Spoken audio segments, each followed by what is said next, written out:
Class assignment number 2 for multigroup models. So we're going to program a multigroup model and calculate those latent means. So this is going to be a little bit harder than the last one for the depression, anxiety, and stress scale. So there are going to be 3 latent means, and so we'll talk about how can I handle the latent scores for this.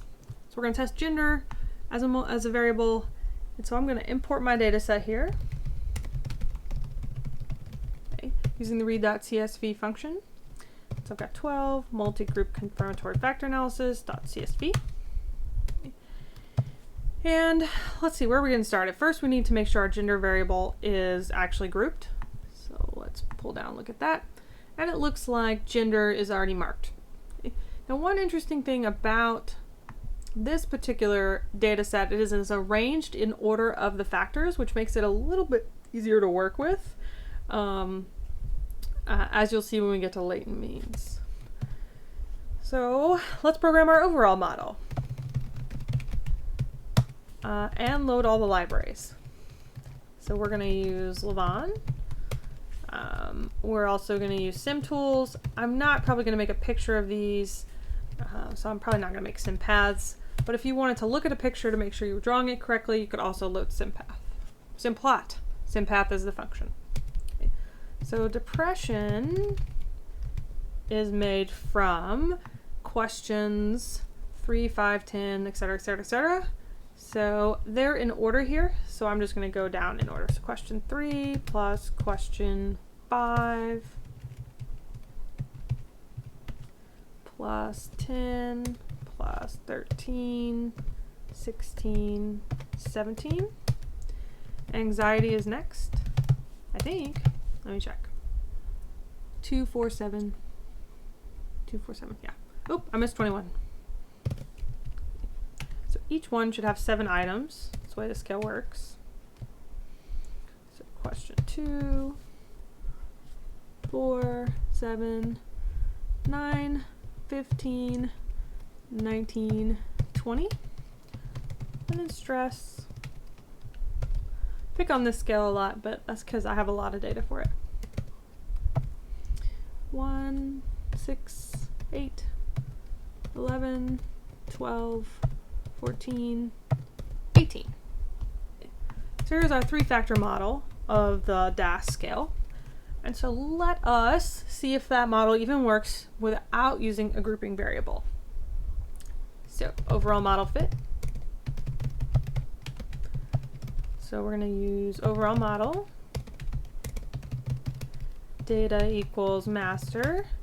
I think that's it for the first one. Let me make sure. Mean structure equals true. I knew I was leaving something off. Yep. Our summary of that overall fit, we're going to use R square so I can make sure I don't have any Haywood cases. Standardized.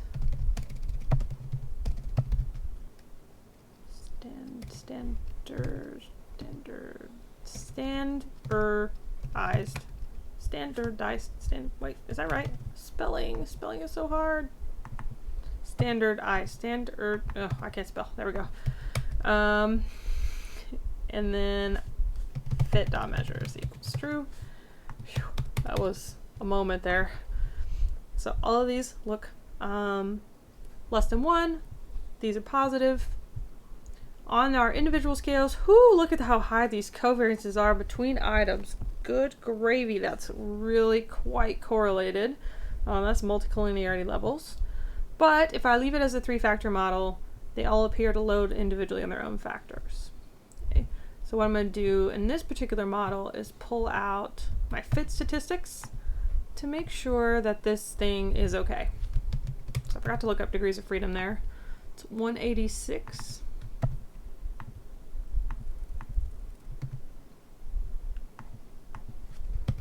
Okay. Now these over here should also be NA in the different column. My REMC 069051.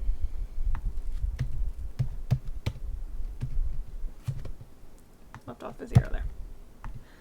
Let's subset our groups into male and female and try that again.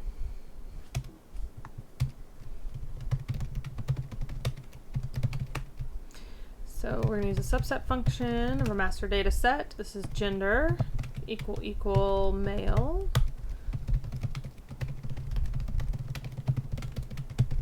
Okay, do the same thing for females. Copy this code here. Change the data set to male. So let's change this to male. Male. Try again, do female.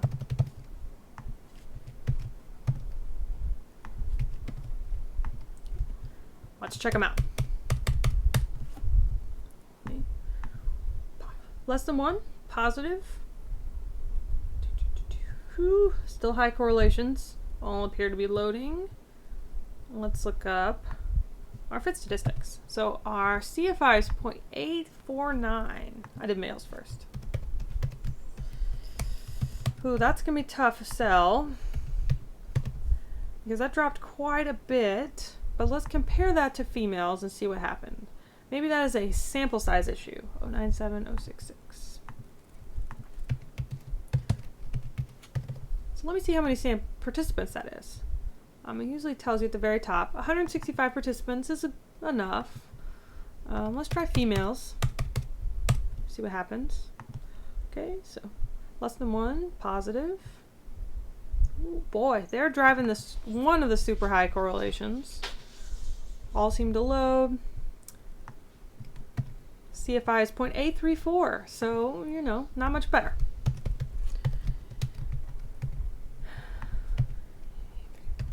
So this is going to be hard for people, but the two samples appear to have approximately the same fit. It is less than the overall fit, so they fit a little better together. But I wouldn't want to say that these are significantly different. 062 rather. They're just not as good as their overall model. So I mean, these fit statistics are okay. This one's very close to being acceptable, and these two are both acceptable. The fit statistics individually, though, are kind of iffy. But again, the purpose of this is a class assignment, so we're going to keep working.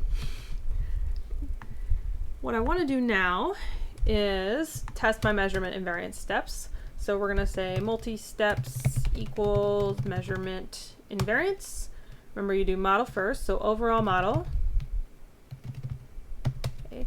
Data equals, go back to your master data set. Group equals, and it's gender with the lowercase g. Okay. Sure, over here. Yes, gender with the lowercase g. And just because I'm not 100%, let me make sure I haven't done anything, I haven't missed anything. Strict equals true.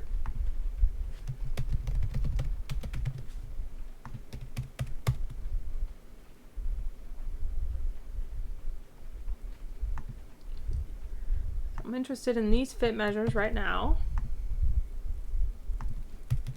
And you don't have to include these, I'm just cutting and pasting so I can do this a little easier. So for configurable invariance is 0.842. For metric invariance, 0.837. Wish we wouldn't mix and match names, but 0.05 means that it is not significantly different, which is good. We've got 0.829, which is 0.008, which is not significantly different. And if I get down to strict, that's where it all breaks down. So 0.013, and that is significantly different. So we're going to have to work on partial invariance here.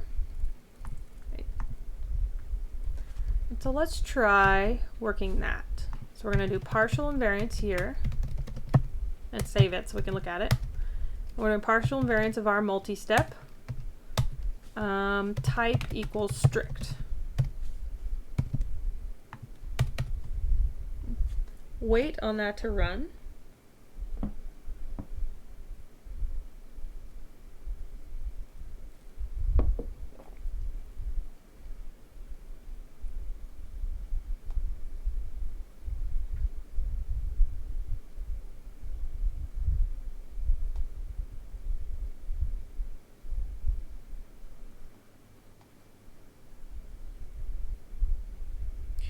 Good gracious. So remember, what it's doing is it's testing it's turning on and off every single loading. And so that's why it's a little slow, is because it just ran 21 different ones, because it turned off loading 1, turned on loading 1, turned off loading 2, turned on loading 2. So one reason why it's a little slow. So we're going to look at what we should free by just pulling out the results. Click on it over here, click on this. So by the hair of just a touch, question 11 is our chosen one. So I'm going to take this multi-steps, run step 2 here, and add group.equal for this one. I'm going to fill in my rest of my table here in just a moment. I'm sorry, group.partial. Getting confused with the previous code. Hopefully that gave us enough. And it appears to have done that. So if I add a partial invariance for question 11's residual, I'd get to 0.819. It's 0.009. Now mathematically, no, that works, because remember you're comparing it to this one up here, so no. It is probably 0.01 if I round up, but remember it has to be larger than 0.01 to be significantly different. So what piece am I going to freely estimate? I'm going to estimate question 11's residuals. Now let me fill in the rest of this table, making sure I pull from the right places. So here, before I run this partial invariance, I'm going to pull out my fit measures for multi-steps for configural, so I can pull the numbers I'm interested in for that particular one. So let's copy chi-square here. So 372 degrees of freedom, because it's the previous step times 2, because we're kind of collapsing these two together. Our RIMC, I lost it, 0.088, 0.063. Okay, so not a bad fit. CFA is kind of poor, but the other ones are alright. Let's also pull metric invariance. Metric invariance, rather. So that's the loadings. Chi-square with 390 degrees of freedom, so we force more things to be equal, so we get degrees of freedom back. That's why they should go up until you do release things. 0.073, 0.087. Scalar invariance before we move on, and then scalar invariance after we move on.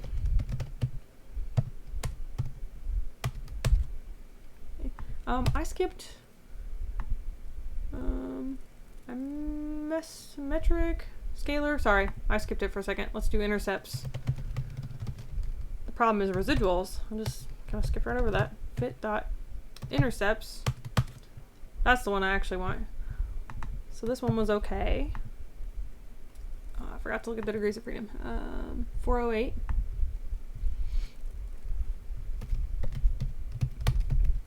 This is why having a giant screen is really helpful, because then you don't have to flip back and forth quite so much. But RIMC is 0.087, 0.076. So RIMC didn't really change, because it sort of balanced out the increasing chi-square with complexity. Now let me look at strict here. So this is strict before I changed anything.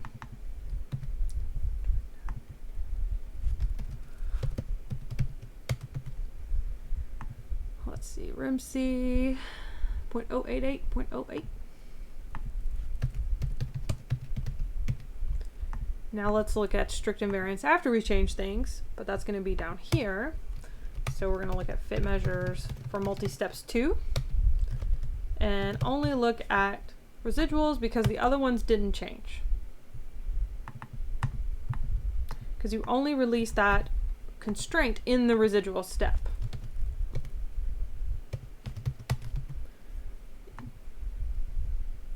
RIMC, it's 0.087, 0.08.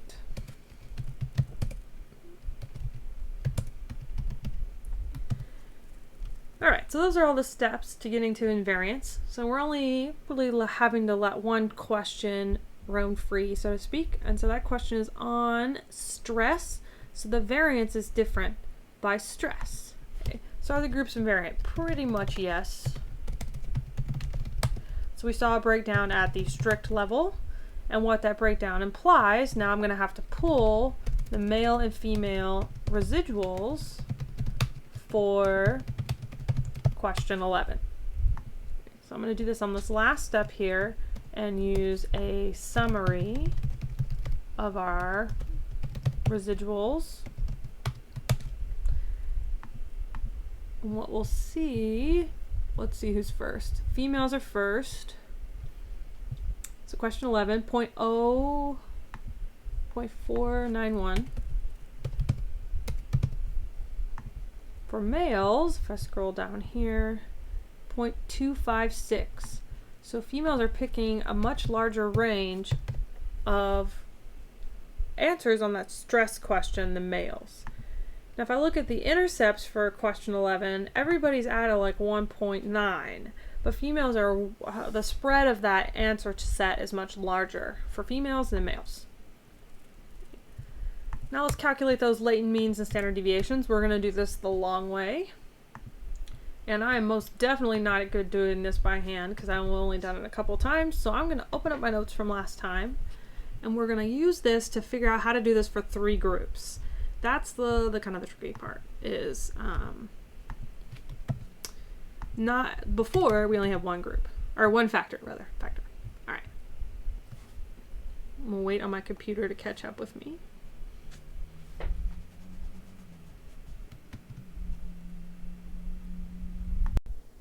Alright, sorry about that. I had to crash R. It was very unhappy with me.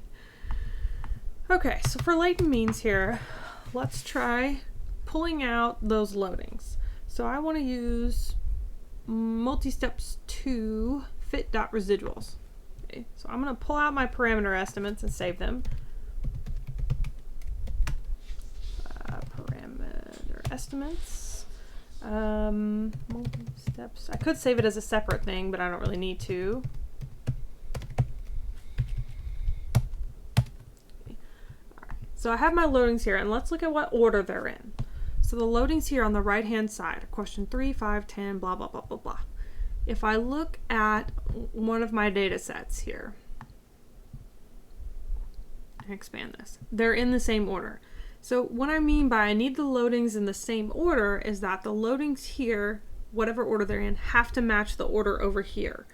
And it helps if you put them in the same order that they're in the data set. The problem is if I hadn't rearranged this particular data set to be in the order of the scales, now by me I mean my friend Chad who did this, then I would have to reorganize the columns when I was doing this. Okay, so we're not reorganizing the columns now because they are literally in the same order at the moment. Okay, so that is convenient for us. So I've pulled my loadings. I want to create a min loading. Okay, now I can't remember who's first. Was it men, women? I think it's women, but it gives it a group label 1. So if you aren't sure about that particular part, just look at your summary again. Whoever comes up first is group 1. So if I scroll up, group 1, females are first. And that's useful to know. So I'm going to start by creating women load. Okay. So I'm going to subset out my loadings. And I'm basically going to use this code here, where it's group equals 1. So group equals 1 because women are first. And operator equals loading, select out the estimates. Now for min loadings, I'm going to do the exact same thing, but they're group 2 this time. Okay. So like I said, if you can't remember who is first, just look at a summary and it tells you group 1 and then it has the name of the group in brackets. So now I have the men's loadings here. So we should have 21 items, and I do. So 21 entries. So it should be the number of questions and 1 column of them at this point. Now these numbers out here correspond to the original row numbers. No big deal. So let's figure out those means. And if I had a particular order to the question, this is where I would change that order. But we're going to do women first. So women multiply equals apply. Let me look at my female data set, because I think I called it female. Yeah, so I got female. And I want to line up the questions to the same order they're in the loadings. Well, conveniently, the columns and the loadings are in the same order, which is nice. But I need to start at column 3. So basically, I need to not include gender and race when I do this multiply, or it'll be the different number row and columns. So that won't work. Okay, so I'm going to go 3 to the end. So remember, end call gives me to the end, but really it's 3 to 23. We're going to do 1 for do this by row. And then I'm going to copy, not that one, I'm going to do women, my little function here. Okay. So the function is multiply each participant's data point row times the column of data in the women code. So when I run women multiply here, wherever it went, it's going to come down here. Remember, it gives you a huge list of data. So it gives you each row times their loading. If you want to check and see if you're doing this right, so the first row of the women's loading, that first number is 2. Well, if I look at my female data set, the first number here is 2 because it's 2 times 1. So that looks to me like maybe it probably is doing something correct. So this column ends up staying exactly the same for because that's the marker variable, not loadings. And then what happens is the second one, she has 0.796. Well, it should be 1 times whatever the loading is for that one. It's 0.796. So that looks like it's working correctly. Let's create that men multiply. There we go. So we're still using the apply function. Now we're using the male data set. Same idea, 3 to the end. Did I do male? Yeah, okay. It looks the same. And then we're going to copy the rest of this, change it to men. Okay. So don't multiply the women's loadings times the men, because if you have problems at the loading step, these will be different. At the moment, they're actually the same, but it, to me, is you can't really go wrong if you separate them out here. I mean, there are lots of places you can go wrong, but if the loadings were actually different and you multiply them by the same number, you'd be doing the wrong thing. In this particular case, they're the same, so we're actually gonna, we're just kind of replicating ourselves a little bit, but it helps if we keep them separate if you ever do have a case where the loadings are the step that breaks. Now from here, I don't have to change a whole lot. So I'm taking that men data set, I'm going from a list to a data frame, and I'm flipping it so it's in the same format we're used to doing the same thing for women. Now, here, what I want to do is change row means here. We're going to have 3 latent variables. So we're going to have depression. So let me copy this. Delete that real quick. 2 more times. So I've been trucking along about the same, but there are actually 3 factors. There's not just one.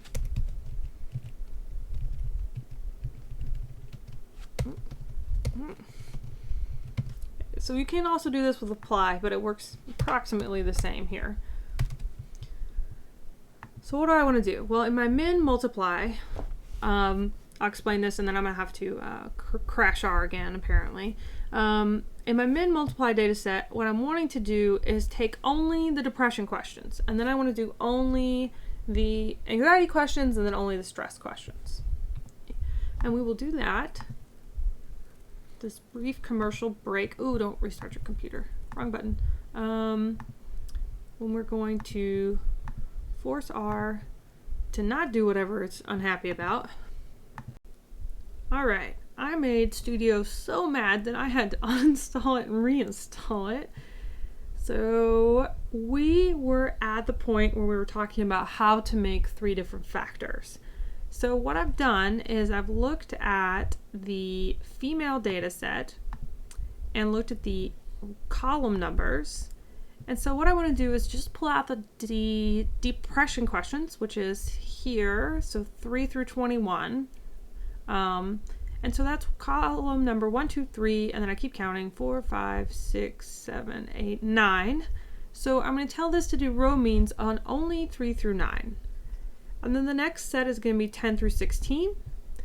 But if you have a lot of columns and you don't want to count like that, what you can do is do names of the data set. So let's look at women. Oops. Did I do female? I must have done female. There we go. And I can count over. So 1, 2, this is 3 through 9. And so I could also reorder the columns if I needed it to be column 1 and 6 and 10.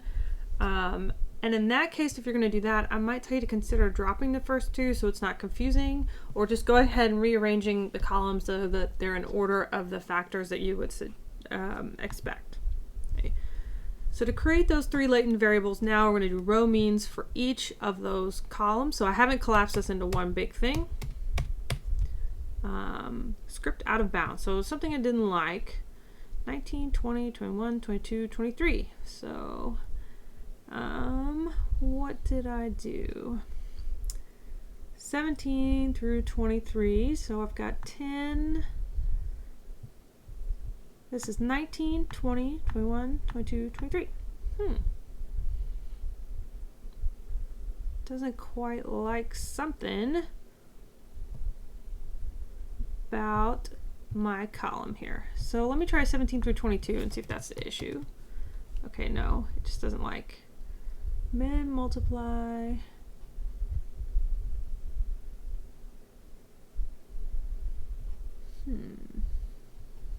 So let's look at that. Men multiply. So there's 21 rows. Oh, I'm looking at the wrong thing. So this is what you should not do. My fault. So we already fixed that 3 through the n problem here. So that's actually my bad. We want to do the first 7 columns because we've actually already dropped that. So if I look at men multiply and women multiply, which is what I'm actually working with here, it's I want to use the first 7 columns, which have weird names, but 1, 2, 3, 4, 5, 6, 7. That's going to be my depression questions. So you do need to know what order they're in. And so if you're going to reorder things, definitely rearrange here. And just use the C function to do like C and then put the columns in order of the loadings.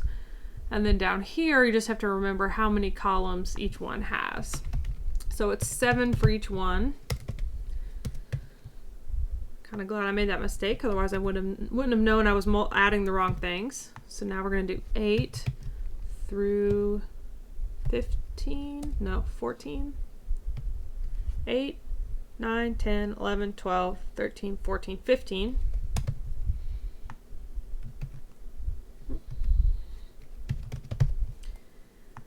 And then do 16 through 21, 16, 17, 18, 19, 20, 21. Oh, that's only 6. I've messed something up somewhere.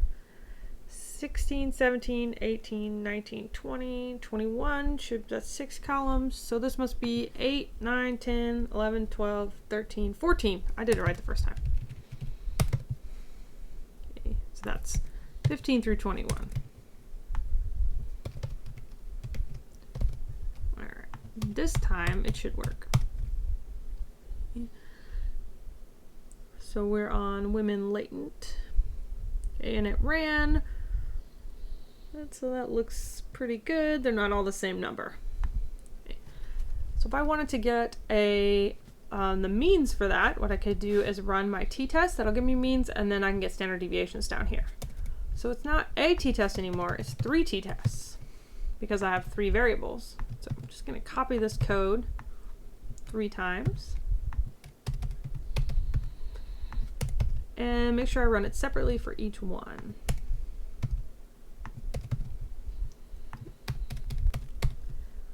So for depression, what I get is that it's significantly different, but I don't know if this is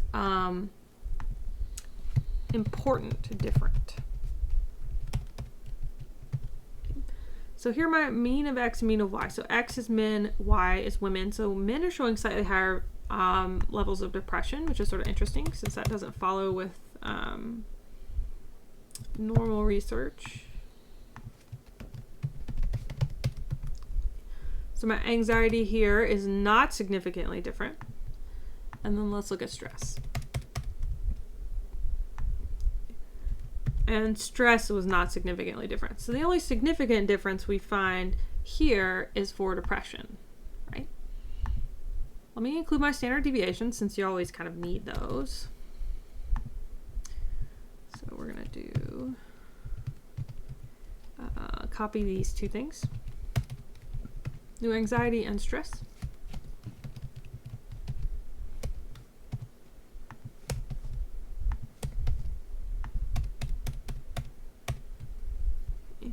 So they're kind of small, which is good. This is only a 5-point scale, or it's either 5 or 7-point scale, can't quite remember. But for depression, men and women are roughly equal. Women have less of a range, and then everything else is about the same. We've already done the t-test things, but now let's include Cohen's D. So t-test, see above. So we're going to do the simplified version of D and use the F-size library. And this one we also have to do 3 times. So if you have a 6-factor scale, how unfortunate the number of things that you're going to have to do. Okay. So for the first one, that was significantly different. Yes, they are different.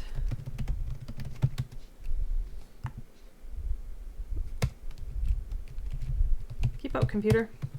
But that difference is small, so 0.3.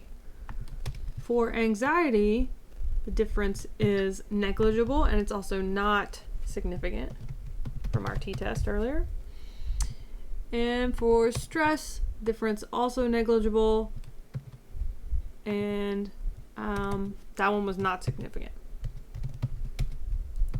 So minus the sort of struggle bus I have with RStudio there in the middle, all of that is how I could do a multi-group model with latent means with more than one factor.